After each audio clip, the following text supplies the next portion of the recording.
Hello. Welcome to Giggles and Gratitude. I'm Dena. And I'm Tia. Hello, Miss Tia. Hi, little Dena. I did some learning this week. Not on purpose, but Well, that's fun. but on accident. You learned on I accident? learned on Oh, accident. wow. Okay. I can't wait to hear this. The word similar. How do you say it? Similar. Similar. See, I say simular. And that's actually two different words. Similar versus simular. Did you know that? S-I-M-I-L-A-R is similar. You said it correctly. Versus simular, S-I-M-U-L-A-R. And I think I was typing something and, you know, how the little red dots come up under your word when it's spelled wrong. And I kept thinking, I know that's how you spell that. I know that's how you spell that. So I Googled it. The words simular and similar are often confused because of their similar spelling. I'm going to help you understand the difference. Okay. Are you ready? Similar means having traits or characteristics in common, alike, or comparable when used as an adjective.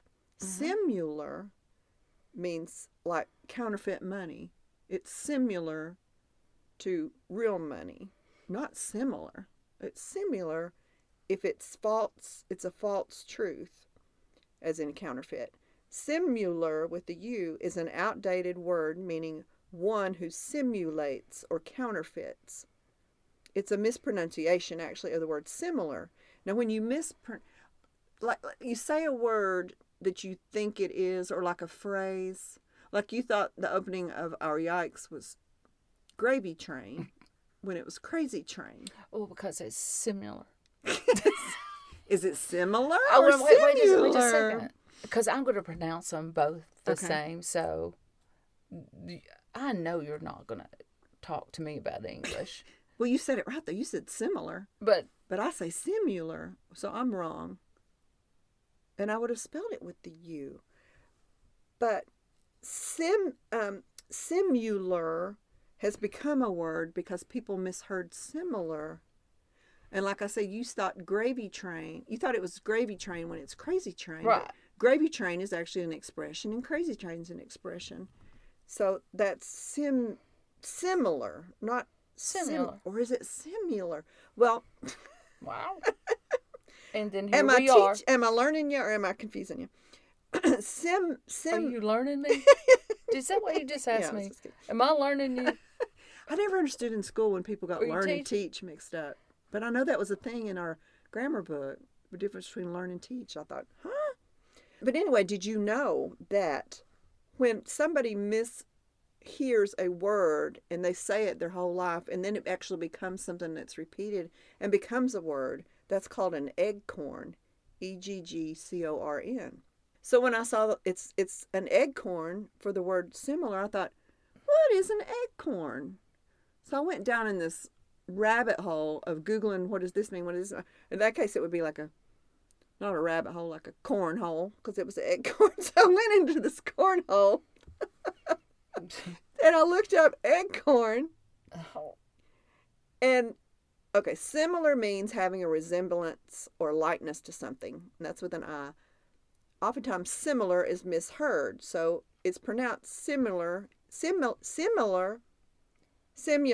when it's simular.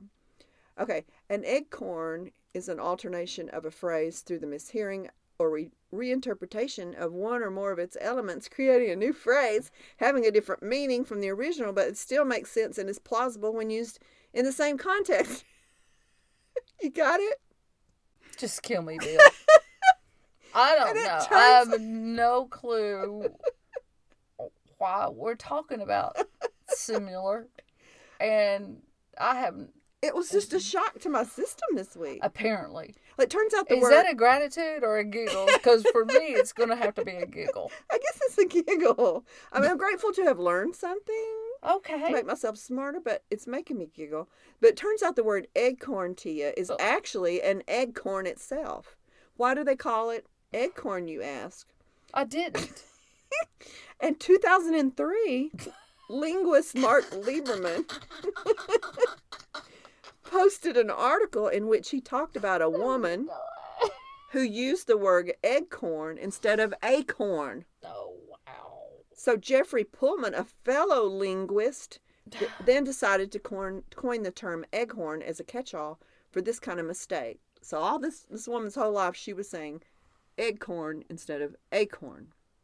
Other examples to help you understand eggcorn. She might have gone to the same high school I went to.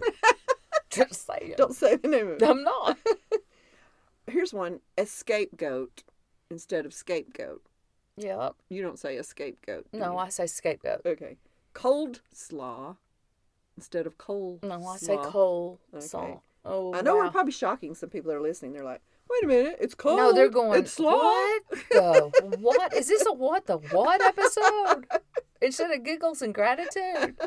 A moot point, M-U-T-E, instead of a moot point, M-O-O-T. It's actually supposed to be M-O-O-T. Moot, not mute. Now, I think I say a mute. Or like Joey says, it's a moot point because who cares what cows think on Friends. Doggy dog world instead of dog eat dog. I think that was a Phoebeism off of Friends too. You say dog eat dog? It's a dog eat dog world. Okay, Yeah. not a doggy dog. No. Lactose intolerant. Lactose. Intolerant. Some people say lactose intolerant. Can you believe that? Now, this one I have been guilty of. To all intensive purposes. It's really to all intents and purposes. You probably never said that in your life. I mean, I don't. Yeah, I have. Okay. So do you say all intensive purposes? Yes. Okay. It's all intents and purposes. Okay. Biding my time as opposed to biting. Obviously, it's biding my time. And to be pacific instead of specific. That's my last one, I promise. Okay. I've never heard you say any of those, but I think there are people I'm who do. biting my tongue. Yes. Biting my tongue. I'm biting my tongue right now. For all intensive purposes. It might be a mute point. I don't know. Moo. Moo. Who cares what a cow thinks? It's a dog eat dog world, man. Just saying. And that's all from Grammarly, if you want to check me if you don't believe me. Oh. I've got Grammarly too. I like it. Well, little one, Yes. I don't have any grammatical You're not going to learn me something? anything to tell you, but there were like two really things that I just was like, yay. Okay. And I wanted to know your opinion. Oh, okay. Okay? All right. So the first one is by Brightdrops. I mean, it's in Brightdrops, but it's by Trent Shelton. I don't know if you've ever heard of him. I have. He's but I an don't know why. ex-football player, and he's like a motivational. He's just really good. He says, I mean, he's like raw and real. He just says it like it is. But I'm ready I for it. read this one. It says, life has taught me that you can't control someone's loyalty. No matter how good you are to them, doesn't mean that they will treat you the same. No matter how much they mean to you, doesn't mean that they will value you the same. Sometimes the people you love the most turn out to be the people you can trust the least. Hmm. What do you think about that? That's sad. I know, but I mean, isn't it just kind of like, whoa, Yeah. in the gut? Yeah. Kind of like, Yeah. Well, I would think the first part I was kind of with it where it said, because you're two different people, you can be this to that person, but that person might not can be that person back because they're not you. right. Sometimes I think people expect people to mirror their behavior or change who they are because that's the way you love. But then you got down to you can't even trust them. I But don't you keep can people trust in my the life. least. I don't keep people I can't trust in Well, my life. I understand that, but the point of it is, it was saying the people that you think are loyal, that you consider to be loyal, Mm-hmm. are not always that. Yeah. And it's just kind of sad. It hurts. Yeah. Yes, it really does. Yeah. This just means that you misjudge that person. I Right. think you're a really good judge of character, I believe. But, Believe. I mean, I'm sure you've had people that have disappointed you and weren't what you thought I think they everybody's were. had people in their life that has disappointed them, for sure. Yeah. It never makes the hurt lessen True. when you find out that somebody you love or you care about just really wasn't the person you thought they were to begin with. Yeah. You know? Yeah, I've loved a few people in my life that I don't necessarily always assume I have somebody figured out. You know, I think that's kind of dumb to think this person is this, because people are very complicated and they don't tell you, even your closest people, even, you know, your parents even don't tell you everything about what's in their heart and head, you know, and you're like, woo, okay, when you find out. Yeah. And you sometimes do go, whoo. Yeah, you find out after they've passed sometimes. But so to assume that you know a person really well, you should be open to the surprises. But I think circumstances will change that will reveal their true behavior. Maybe, you know, maybe they're not being totally real with you, and then something happens to reveal it. And like I say, what I was saying was, I have loved people that really, really disappointed me after many, many years. And I just, you know, I don't dwell on it, and I don't try to get even with them for hurting me. I just move on. You know, it's like you've forgiven them. Right. But I don't. I don't think if you don't forgive them, the only person that hurts is yourself. Yeah. So. Yeah. But it's, you don't want to repeat that again. You know? You don't want to get bit by that snake twice. But no, you don't. Yeah. Okay, but this is kind of like the opposite of. That's why it just, and I saw these both in the same day. Oh, okay. And I was like, wow, really? So did Trent, let me interrupt you. Did Trent have a suggestion for that, or is he just saying an observation? No, that's just one of his quotes. Okay. Period. Okay, this is from Brianna Wiest, Power of Words. Okay. WORDZ. Oh. Okay. If someone is falling behind in life, you don't have to remind them. Believe me, they already know. Yeah. If someone is unhealthy, they know. If someone is struggling in their relationships with money, with self-image, they know. It's what consumes their thoughts each day. What you need to do for those who are struggling is not to reprimand, but encourage. Tell them what's good about their lives. Show them the potential that you see. Love them where they are. When you can't see clearly for ourselves, we need others to speak greatness over us. People don't need you to tell them what's wrong with their lives. They already know. They need you to reassure them that they can still make it right. Isn't so that true. Fun? It is so true, and I think we're all guilty of doing that, like pointing out something. Exactly. My mother will say, "Why don't you?" I'm trying to think of a good example. Oh, back when I was younger and I was looking for a job. Why don't you get a job that pays $150,000 a year and has insurance? And I'm like, I never thought about that. That's a good idea. That is a great idea. Instead of working where you're working and you're not making enough money. That's funny. Yeah, that is kind of a solution to the other thing. And you know how we were talking about how we bounce back and forth in our last episode. We bounce back and forth and it meshes together. Our show meshes together. And, God Incidents makes it mesh together. And I want you to see, I'm not making it up. No, I know you're not making it up because I see you with a computer, but I can't read it.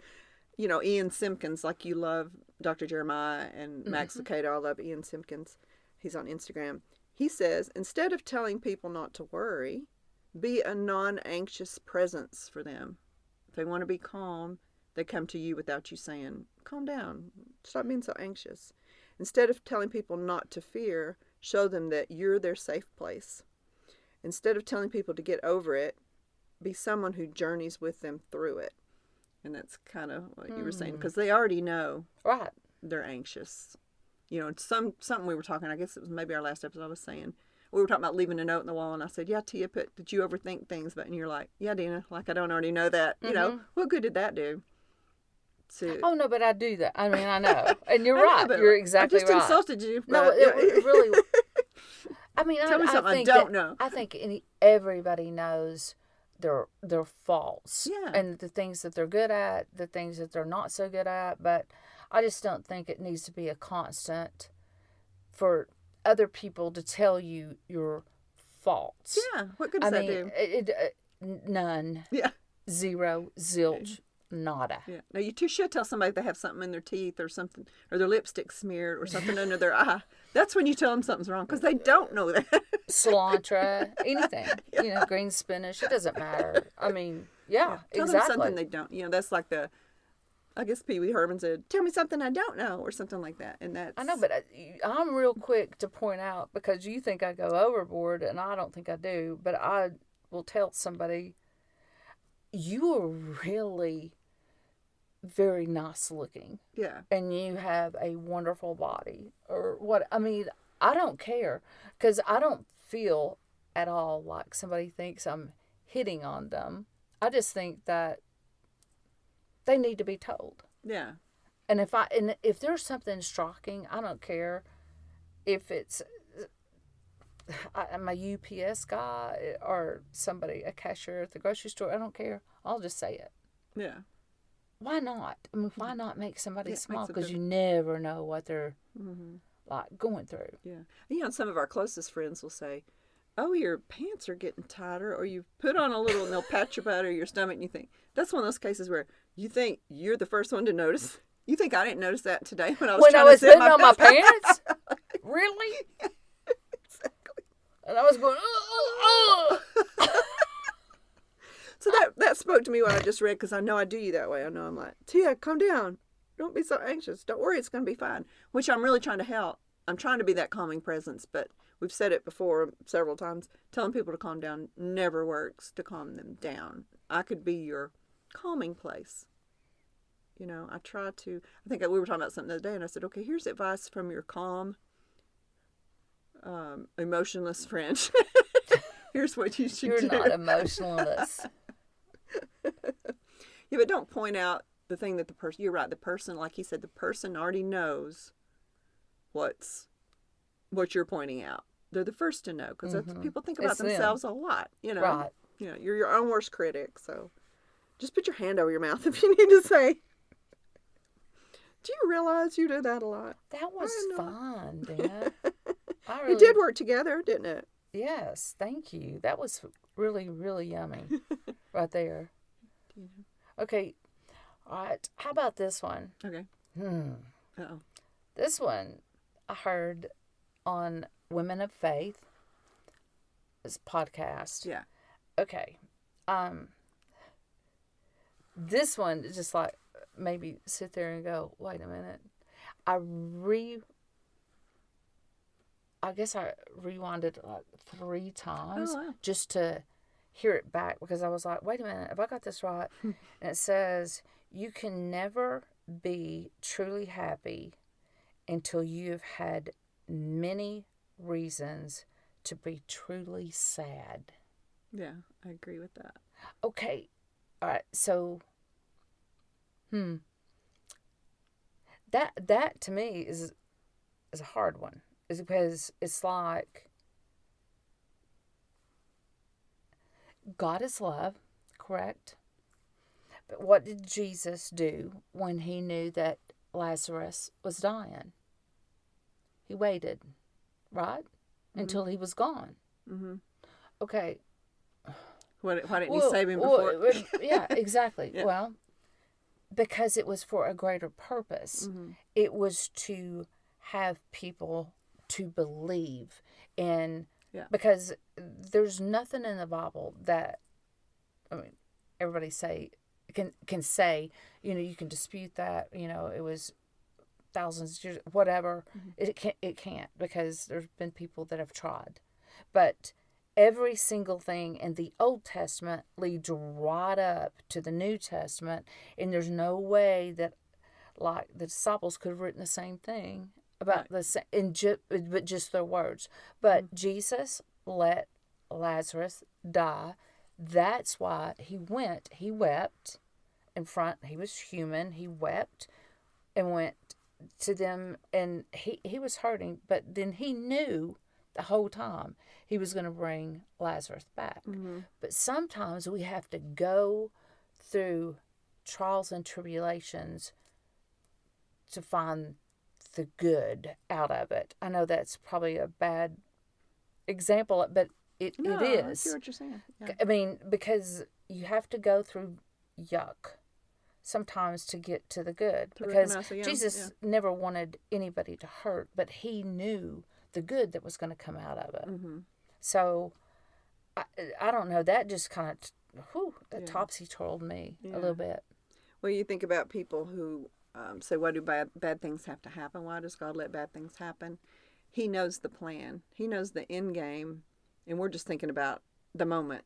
You know, he's probably like, little child, don't worry about this. This stuff doesn't even really matter. And they say sometimes watch what you pray for, because if you pray, I want to I want to be closer to you, God. I want to need you more. Well, then something worldly bad might happen in your life that causes you to pray more and to need God more. It's all the bad to get to the good. I know, but God never does anything hurtful. He will definitely discipline his children. He'll discipline all of us. But the thing of it is God doesn't do evil or mean or cruel things to anyone, because God is love. Satan is ugly. Satan is he's the killer, the stealer, the destroyer of everything. Yeah. And there's so much Satan in today's world. It's sad. Yeah, that's true. Very sad. That's true. But sometimes we don't understand why God didn't step in. Right. And there's a reason. There's a reason we'll understand one day.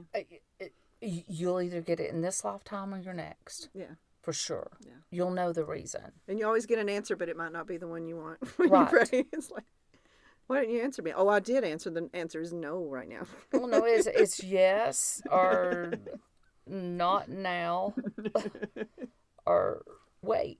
Yeah. Wait Yeah, a minute. Not yet. Okay. This is an issue I think we all have, some more than others. And this is by Hannah Brencher, Brencher. Links. You guys don't have to remember all these things. We'll put links, and you can go back and read the things that Tia has read before and really study them yourself.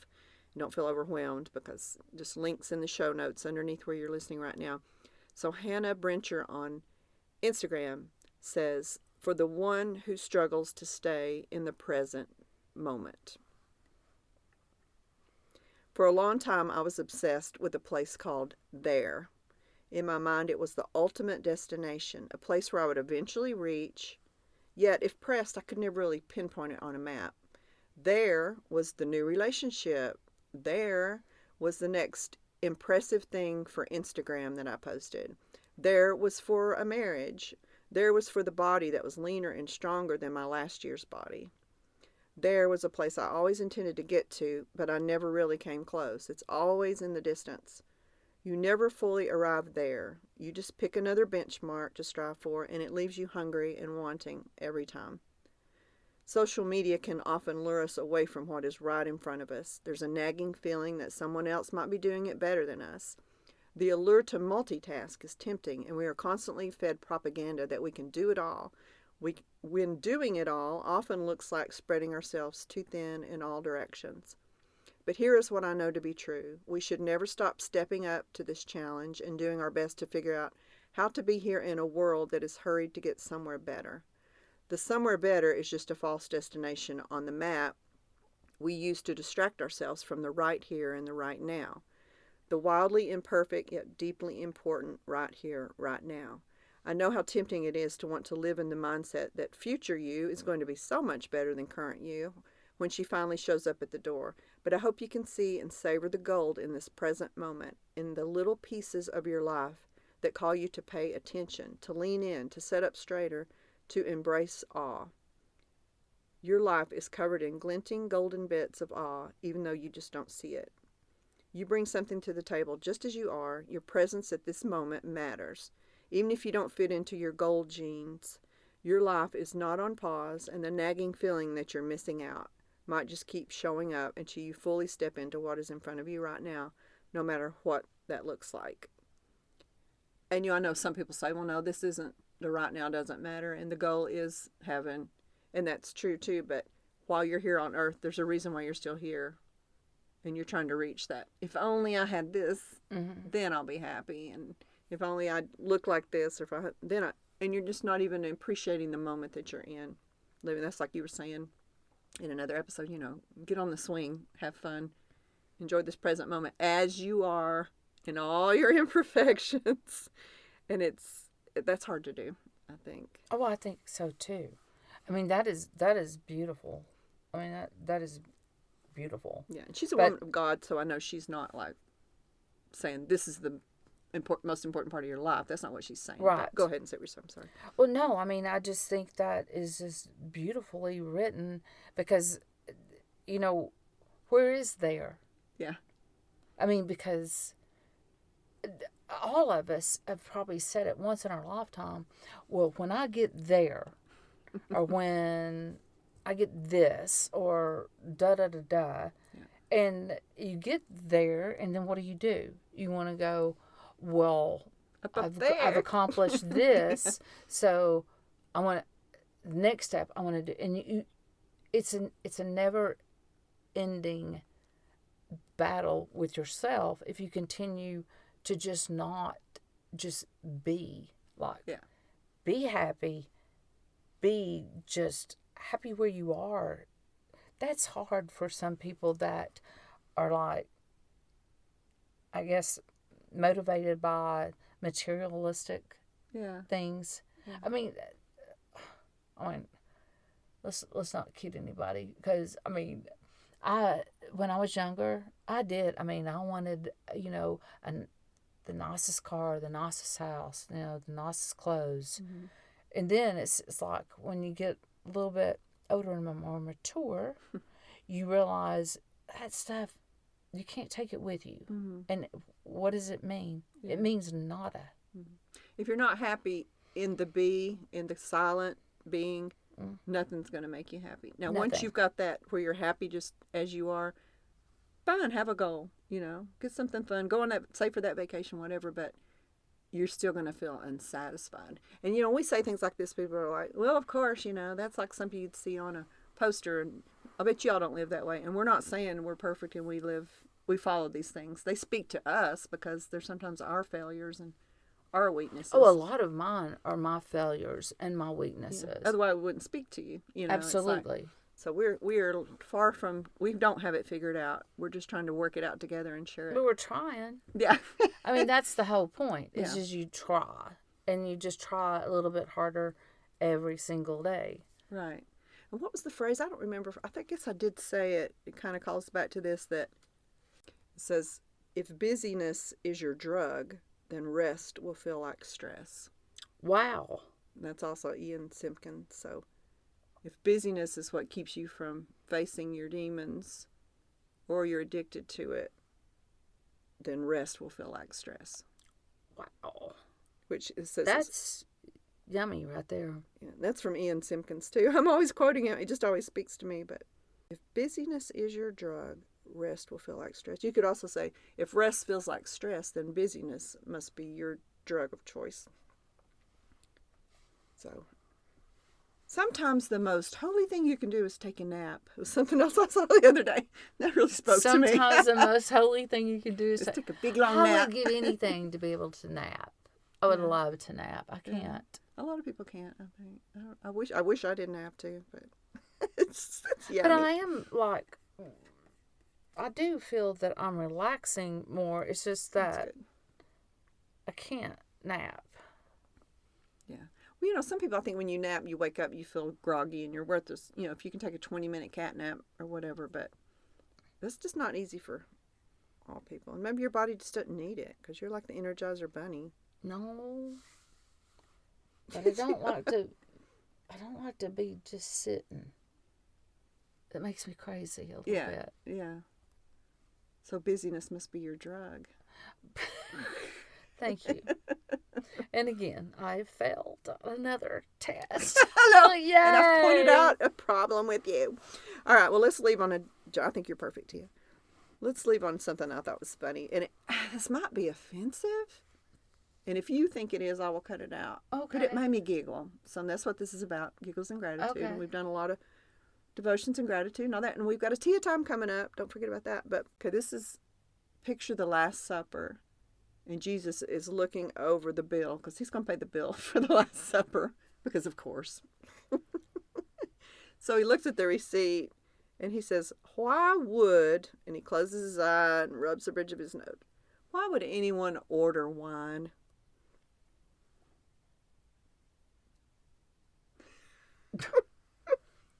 because he can turn the water into wine. Okay. Because Jesus has to pay for all the wine, and there was absolutely no reason to order it. Oh, wow. And see, little one, that is such you humor. That is you humor. Because I was like, I'm looking at you like, what? Maybe it's a visual. I look like that. I had my face paused. Like, what? I know, I saw it. No, I get it. She's just kidding. I was just. Why would anyone order wine? Oh, my Well, word. the table was long, so he didn't know what they were ordering at the end of the table. Oh, you just killed me. Wow. Little one. Last Supper was a very serious thing, but it was a long table. He didn't know what somebody was ordering down at the other end of the table, but when he looked at the receipt, he saw all the wine. I know, but I don't think they had a receipt. I just think that he made it all, and he did make the wine, it's too. True, so you never have to pay he's for it. Probably like, why did you all drink so much? That's probably it. I'm the one that's paying the price here. He actually could have made like literally the price. Right in the price. Oh, boom, boom. I see what you did there. What? I said boom, boom. I see what you did there. There you go. We'll be here all week. Tip your waitress. All right. We need to save time for Tia time. Sorry, God, if that was offensive. I'm sorry. I didn't mean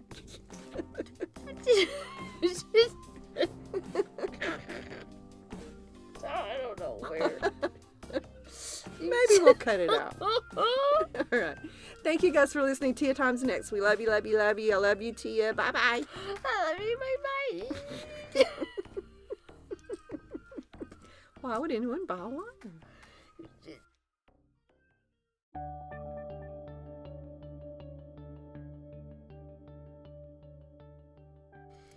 Okay, today I have again, Sister, I Am With You. And this one is by Amy. Love this.